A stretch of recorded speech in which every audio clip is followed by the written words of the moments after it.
Aquí aparecen nombres de dos ejemplos de dispositivos ópticos. Está el CD-ROM DVD, ¿verdad? Los ópticos. Mencioné también el Blu-ray en su momento. Y también usaron una especie de...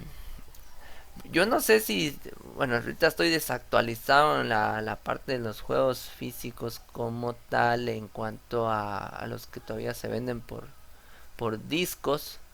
Creo que habían unos discos en su momento, pero no estoy seguro si eran los de PlayStation que venían en color negro. Ustedes son expertos ahí, me recordarán. ¿Alguien los vio todavía?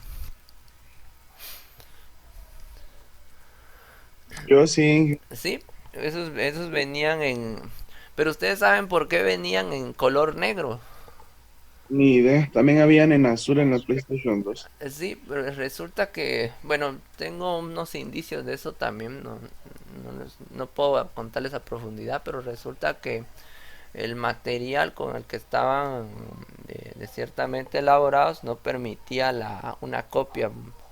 eh, una copia literal del videojuego, o en pocas palabras lo que hacía es que evitaba la piratería, ¿verdad? Y de cierta manera era muy complicado copiar la información. Si ustedes metían ese tipo de discos a una unidad lectora, a una unidad de CD o DVD convencional, no lo leía.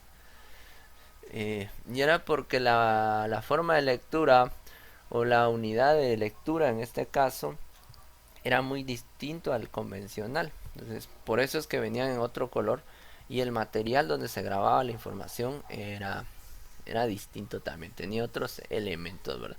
Pero también es otro dispositivo, en este caso, de almacenamiento de información de, en formato óptico, ¿verdad? Entonces, por eso es que venían en otro color y había que tener una unidad especial para poderlo leer.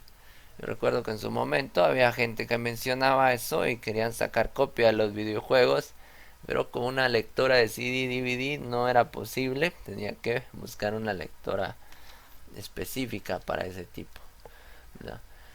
Después ya empezó la gente a encontrar la manera de poderlos duplicar y después ya los subieron a la red, vamos, ya los podían descargar de ahí.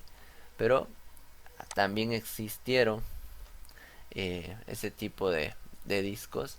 Como les digo, ahorita estoy desactualizado, no sé si todavía los usa el PlayStation, pero se dieron en su momento también.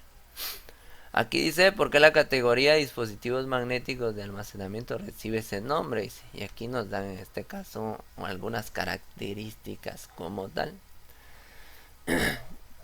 Aquí está, bueno, esto es más que todo lo que habíamos mencionado, ¿verdad? A la larga, como es la forma de trabajo ahí es por electromagnetismo o campo magnético, lo que va a pasar es que van a estar grabando las cadenas de unos y ceros, ¿verdad? Para ir, en este caso, ordenando la información dentro del disco.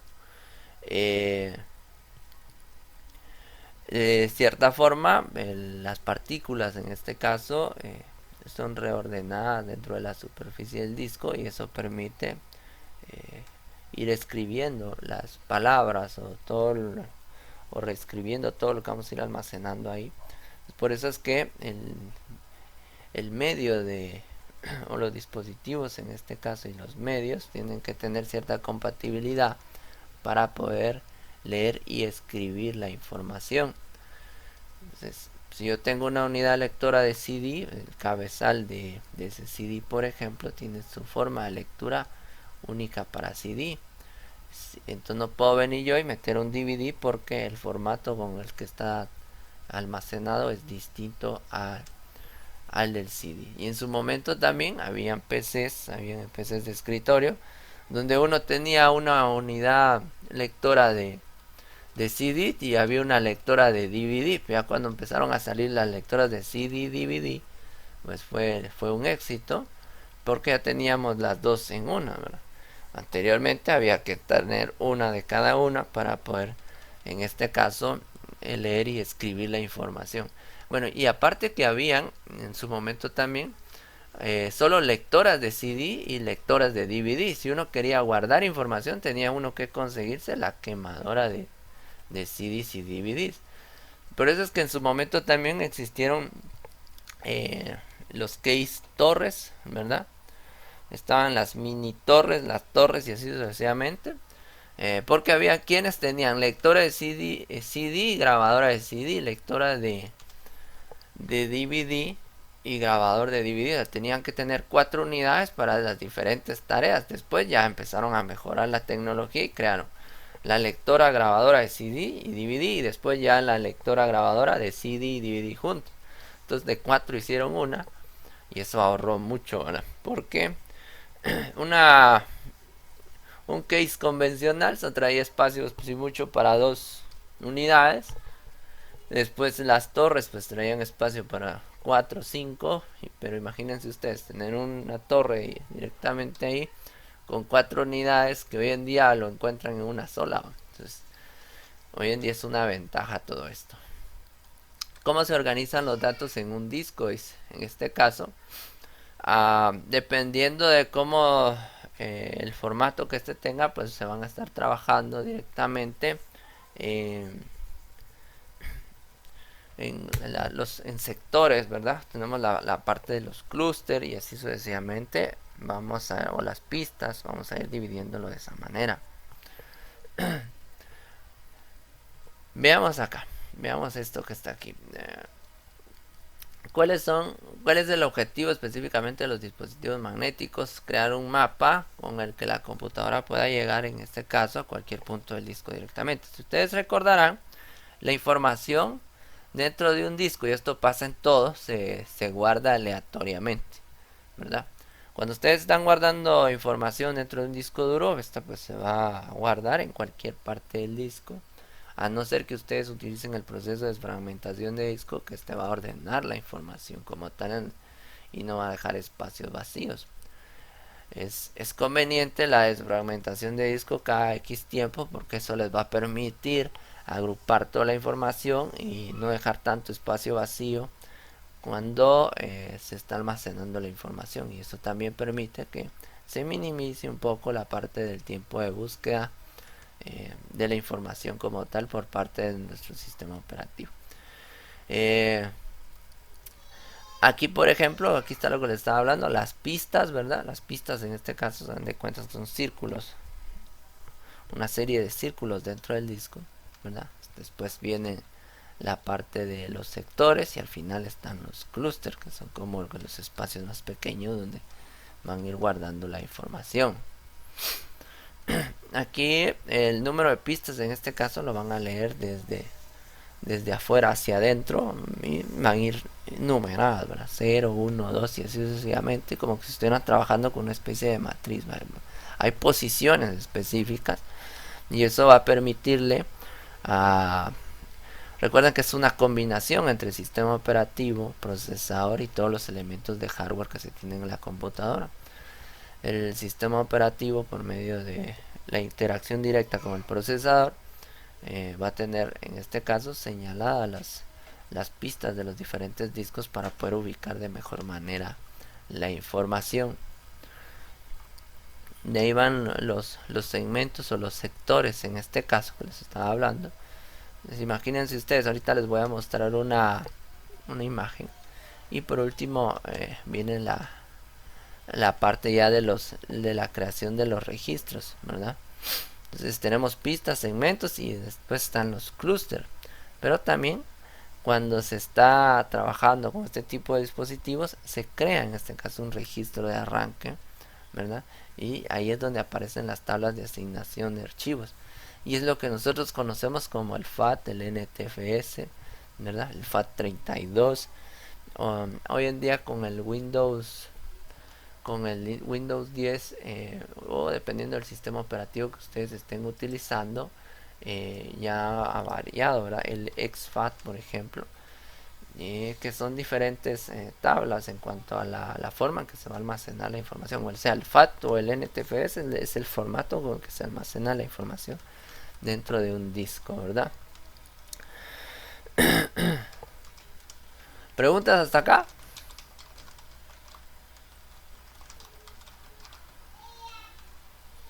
¿Estamos bien?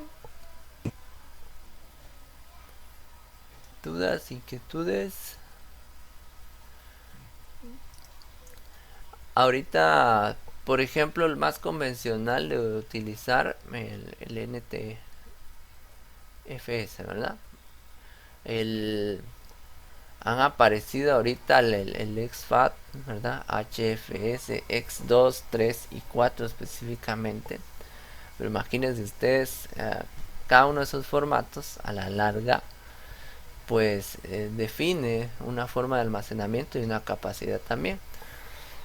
Yo no sé si a ustedes les pasó que, por ejemplo, compraban una memoria USB hace unos años y querían enviar 4 gigas o más de 4 gigas de información y les apareció un error que el sistema de archivos no permitía enviar esa cantidad de información al mismo tiempo. No sé si a alguno les pasó.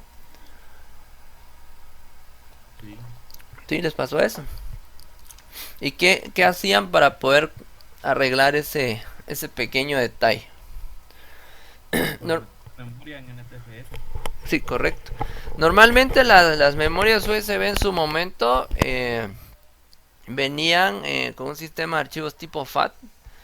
Entonces lo que pasaba es que el FAT limitaba la transmisión de información, porque ustedes a la hora de ver las propiedades para formatear la memoria, ahí les dice si les permite o si quieren cambiar en este caso el sistema de archivos. Y al cambiar el sistema de archivos de la memoria, les muestra o les tira diferentes velocidades o diferentes capacidades en cuanto al traspaso de información. Entonces lo que había que hacer era formatearla y cambiarle el formato a un NTFS que soportaba mayor cantidad.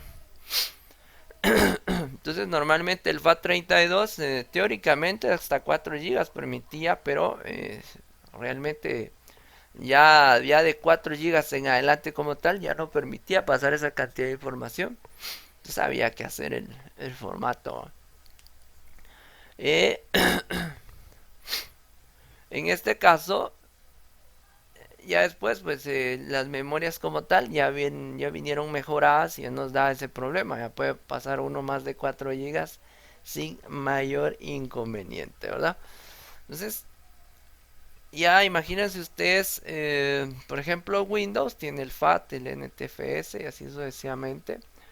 Pero ya un Windows, o perdón, un Linux o el sistema operativo Mac tienen sus propios formatos de lectura y escritura. Y eso también tenemos que tomar en consideración el tipo de formato que se vaya a utilizar de acuerdo al sistema operativo que estemos utilizando. ¿Qué manda Josué?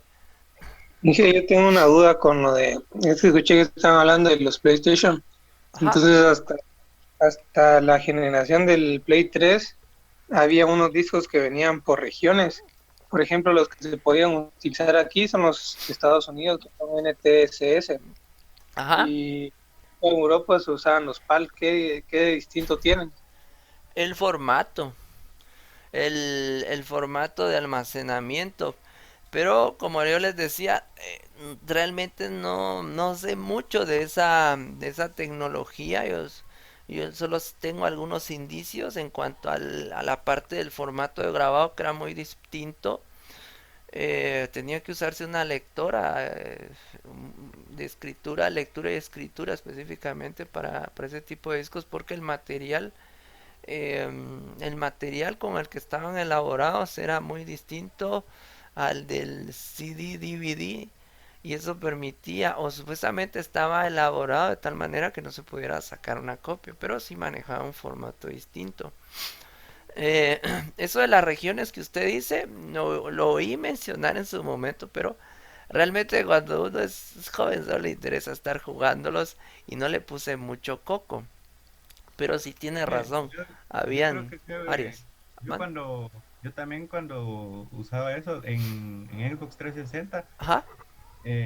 yo era algo pirata y pirateaba mis juegos. Y me puse a investigar igual eso de NTSC, pero yo creo que la diferencia era, yo creo que me puse a investigar es que cuando estaba en PAL creo que iba a 50 hercios la imagen o algo así, Ah, ya. cuando estaba en PAL y cuando estaba en NTSC Ajá. iba a 60 hercios, que es lo que se maneja aquí en América. No sé, yo creo que en Sí eso tiene que varían ver. la parte de los hercios. Puede variar eso, o sea, por eso les digo yo, el formato de lectura y escritura va cambiando de acuerdo al sistema, ¿verdad? Y lo mismo pasa sin ir muy lejos con los sistemas de medidas convencionales, cambian en la parte de América con respecto a la europea, ¿verdad? Son distintos. Eh, pero sí, son cambios que a la larga, lo que usted menciona en cuanto uno a la velocidad o de lectura y escritura, el solo hecho de cambiar eso, pues hace que el formato como tal no sea compatible entre uno y otro. Y eso no permite una buena lectura y escritura. Por eso es que tenemos que tener cuidado con la parte de los sistemas de archivo a la hora de estar trabajando. Tenemos que ver que esos sistemas de archivo sean compatibles con el sistema operativo que se está trabajando.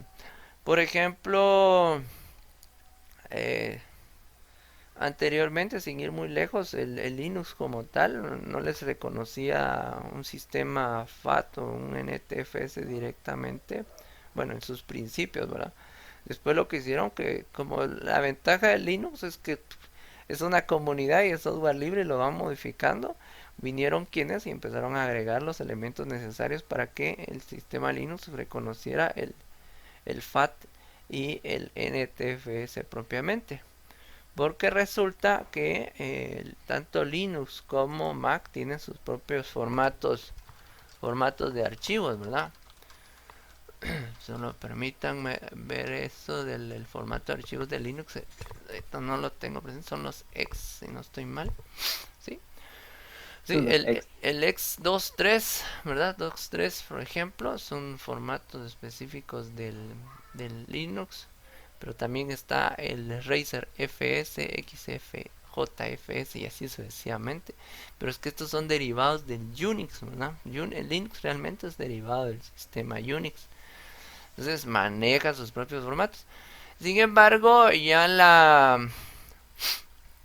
eh, ya con el paso del tiempo, pues han mejorado muchísimo todo esto, todo lo que tiene que ver con en este caso el sistema de archivos de Linux.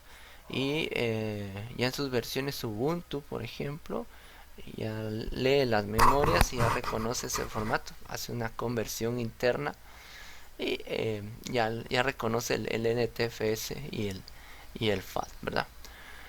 Ahora, con el que sí hay más problemas son con los formatos de archivos para Mac, ¿verdad? Esos dos, entre Mac y Windows siempre ha habido problemas, pero ahí sí que son situaciones que se pueden dar, ¿verdad?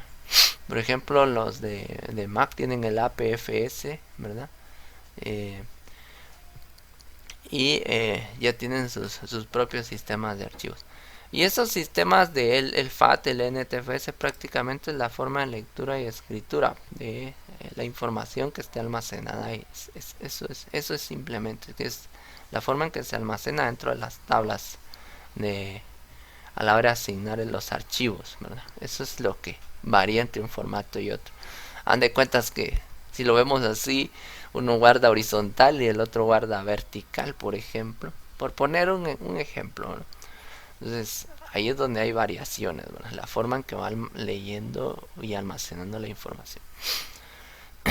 Aquí tenemos un dispositivo magnético que puede ser un CD, un DVD o los mismos discos del disco duro, y así es como están organizados, ¿verdad? Están las pistas, si ustedes ven ahí el color amarillo, eso sería la pista. Después están divididos en sectores y por último están los clústeres que les mencionaba, ¿verdad? Que es el espacio más pequeño, que se ve ahí uno que está remarcado en azul. Esta organización, entonces cuando ustedes formatean un disco, lo que hace es todo esto. Primero limpia todo el disco, ¿verdad?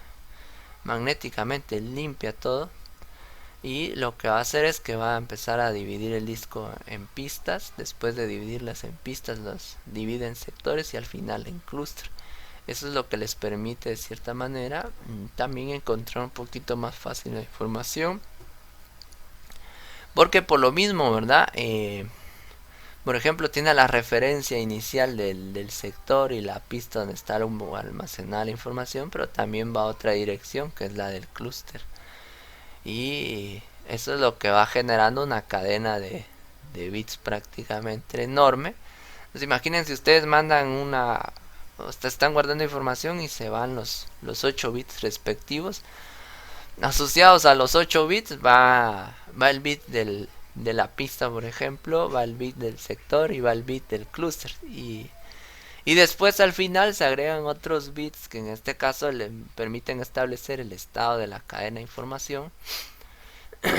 Y también permiten definir con quién está relacionado esa cadena de bits. Y así sucesivamente se va creando una cadena enorme de unos y ceros. Si lo vemos a simple vista, pues no entenderíamos qué está pasando ahí, ¿verdad?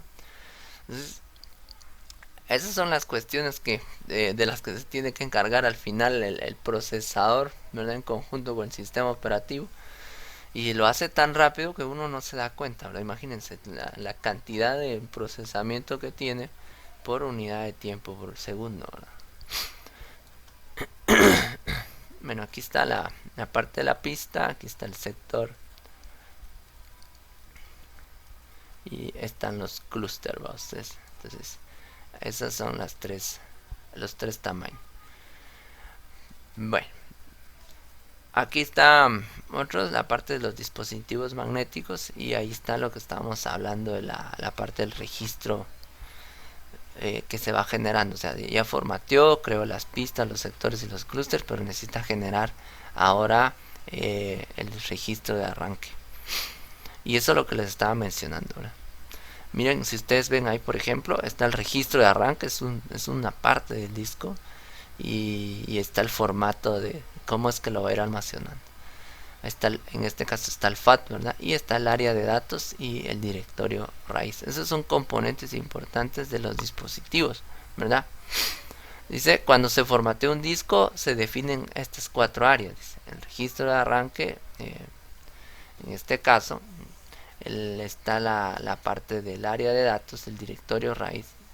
Esos tenemos que tomarlos en cuenta, ¿verdad? Y hay un área no utilizada también que está pegada a la parte de la unidad lectora, pero eso ya viene así, no se utiliza. Cuando ustedes estaban en su momento, cuando grababan un disco, por ejemplo, y eran esos discos, los discos regrabables, si cambiaban el nombre, por ejemplo, de la unidad, lo que pasaba en su momento es que no grababa directamente encima de la información que tenía, sino que grababa en una siguiente cadena de pistas. Imagínense que voy a regresar un poquito. Imaginen este disco. Imaginen que cuando hicieron la primera grabación utilizaron las primeras 2 pistas, ¿verdad? Empezando del centro, ¿verdad? Después vinieron y grabaron de nuevo, pero resulta que cuando ustedes graban les pide un nombre de la unidad o un nombre del volumen y le colocan un nombre distinto o le indican al programa que están usando para grabar que utilice un espacio distinto. Lo que va a pasar es que como las pistas 1 y 2 están llenas, va a utilizar o va a grabar a partir de la pista 3. ¿Qué pasa ahí? Dependiendo del tipo de disco que estaban utilizando, ya no se podía ver la información de la pista 1 y 2, sino que solo se leía la del nuevo volumen creado. Entonces había que tener cuidado con eso, porque algunos discos ya no permitían habían discos que se grababan una vez y no permitían, en este caso, volver a grabar. Los discos grabables permitían volverlos a grabar, pero si uno no tenía cuidado con las características, lo que pasaba ahí es que nos creaba un nuevo volumen grabándolo después en otros sectores y ya no permitían la lectura de la primera información grabada en las primeras pistas. Entonces había que indicarle en este caso al programa que se utilizaba para grabar que permitiera la lectura del volumen anterior para que se viera toda esa información. Entonces hay muchas características, si ustedes pueden observar, de diferentes situaciones que debemos tomar en cuenta a la hora de utilizar los dispositivos y los medios de almacenamiento. Y a veces hay tanta información que uno no conoce. Yo les puedo decir que conozco varias cosas, pero también no sé tanta. Hay cosas muy minuciosas con respecto a la parte del almacenamiento de la información. Eh, a veces hay procedimientos demasiado complejos y uno los ve externamente, ¿verdad? Pero si uno se pone a indagar e investigar, va a encontrar uno una serie de situaciones bien interesantes. Y eso también le ayuda a uno a la hora de tener diferentes problemas. Por ejemplo, ahí podemos mencionar a San Google y San YouTube, ¿verdad? Ustedes cuando tienen unos problemas como este del formato en su momento del FAT, bueno, fácilmente venía uno, buscaba cómo solucionar el problema y le decía, bueno, formate y cambie el formato, ¿eh? Ahí va aprendiendo uno ciertas cosas. Bueno, pero ¿qué es el formato? Dice uno, sí, así en pocas palabras, simplemente cómo es que se guarda la información dentro de las tablas y cómo maneja lo de la parte del sistema de arranque y la parte del sistema de archivos, específicamente las unidades, es lo que tiene que ver uno. Aquí está el MBR, ¿verdad? Que es la parte del registro de arranque.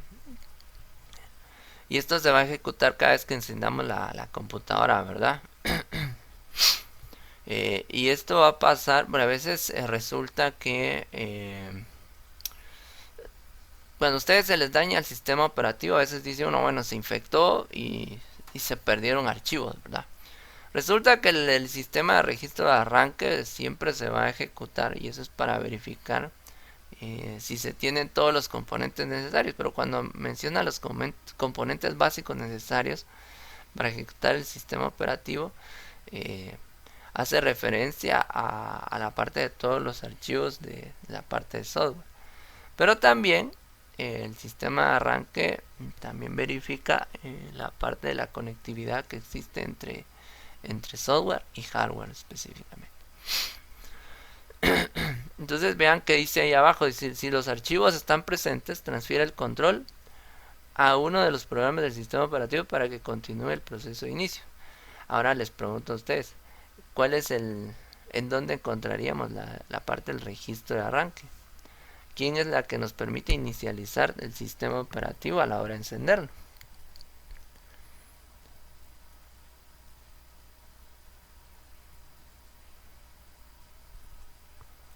¿Quién sería? La BIOS no. Correcto, así es, correcto. La BIOS de cierta manera ya está preprogramada y esa es la que permite, en este caso, el procesamiento inicial, ¿verdad? Y ahí es donde vamos a encontrar que se ejecuta la parte del registro. Ya después el sistema operativo se empieza a encargar, pero por eso es que a veces cuando el sistema operativo no inicia, dice uno, pues se perdieron los archivos de arranque, ¿verdad? Fácilmente. O hay librerías del sistema operativo de arranque que no están funcionando y normalmente esas son las que se dañan. Y a veces pide restauración del sistema, a veces se puede recuperar y a veces no, hay que formatearlo, ¿verdad? Entonces cuando uno dice, pues tenemos que formatearlo, pues empieza todo ese proceso a crear la tabla del registro de arranque de nuevo y a dividir el disco en sectores, en pistas, sectores y en clúster de nuevo. Vean algo que está en la parte de abajo, dice el registro de arranque también describe otras características del disco que el sistema operativo necesita para tener acceso al área de datos. Y es esto de la forma en que está distribuido o dividido el disco, ¿verdad? Si quieren vamos a terminar ahí por hoy. Platicamos el día viernes